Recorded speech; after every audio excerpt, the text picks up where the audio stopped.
प्रश्न क्रमांक 112, आकृतीवरून खालीलपैकी योग्य पर्याय कोणता असं त्यांनी विचारलेला आहे। या प्रकारची आकृती दिलेली आहे, ही कोऑर्डिनेट सिस्टीम आहे।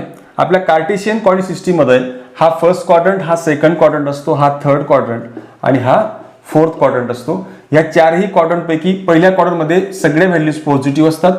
सेकंड क्वाड्रंट जो आहे त्याच्यामध्ये x ची व्हॅल्यू जी ती निगेटिव्ह असते आणि y जो आहे तो पॉझिटिव्ह असतो। थर्ड क्वाड्रंट मध्ये x जो आहे तो निगेटिव्ह असतो आणि y जो आहे तो सुद्धा निगेटिव्ह असतो आणि फोर्थ मध्ये x जो आहे तो पॉझिटिव्ह आणि y ची व्हॅल्यू जी ती निगेटिव्ह असते। हा ज्या क्वाड्रंट मध्ये आहे, हा पूर्ण फिगर आपल्याला दिसते, ही पूर्ण फिगर ज्या क्वाड्रंट मध्ये आहे त्या क्वाड्रंट मध्ये x जो आहे तो निगेटिव्ह असेल आणि y जो आहे तो पॉझिटिव्ह असेल। म्हणून त्यांनी जे पर्याय आपल्याला दिलेले आहेत, x च्या प्रत्येक किमतीला y च्या 2 किमती मिळतील, हा पर्याय चुकीचा आहे।